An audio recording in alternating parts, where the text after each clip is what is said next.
puis Alex Christophe.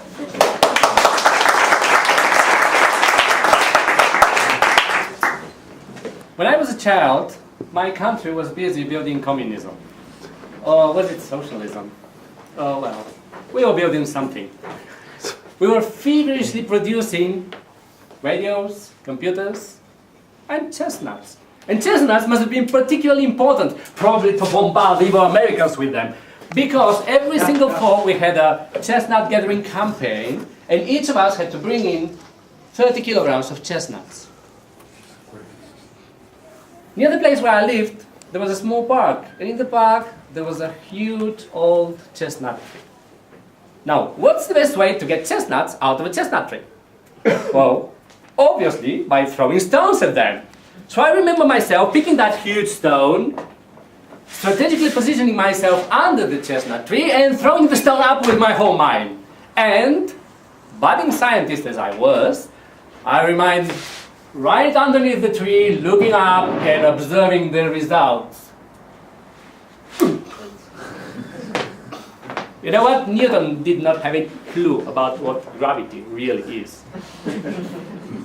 Just at that time, I heard someone laughing behind me. So I turned around, and it was a girl from my school. Vasi was her name. She was tall, dark hair, beautiful dark eyes. And she had a slight speech defect, a slight hissing, that, however, made her look even cuter. So after she had finished laughing, she took the stick she was wearing and shook the branches of the tree and offered me the chestnuts that fell.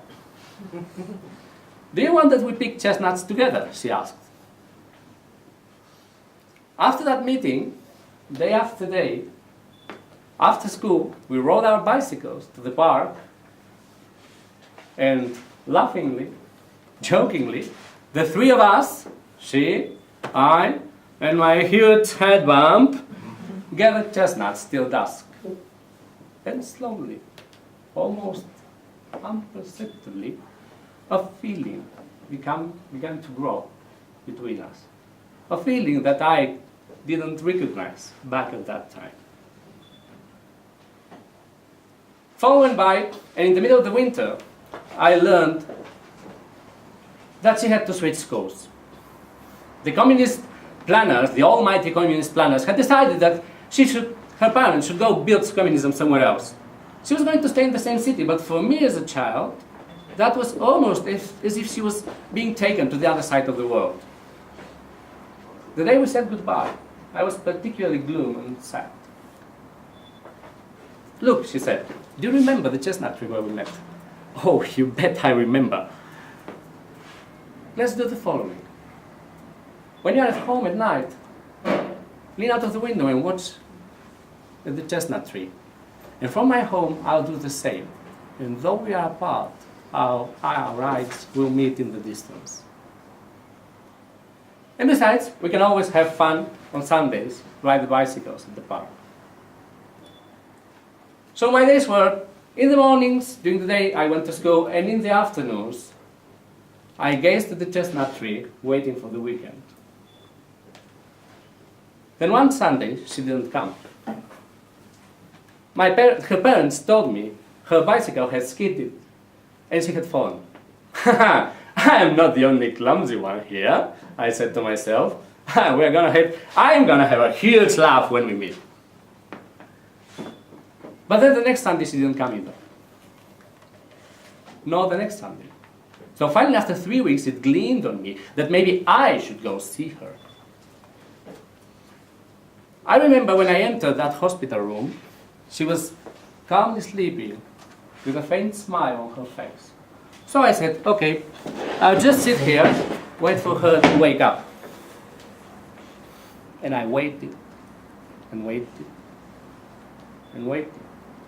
But she just wouldn't wake up.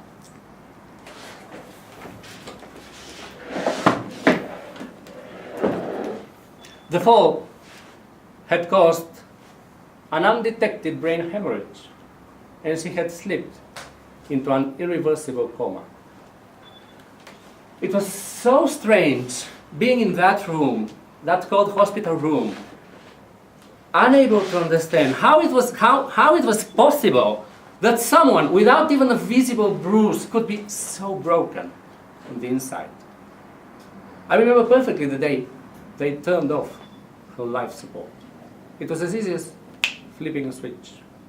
And then the beep, beep, beep in the monitors became more distant until they vanished completely. And the room was filled with a heavy silence. That day, I learned the lesson of my life, that you have to be there for the people you love and care. Even if it hurts, even if you think it's too late, even if you think it's worthless, even if you think there's nothing you can do about it, even if it's only for saying, farewell, my friend, you just have to be there for them. I learned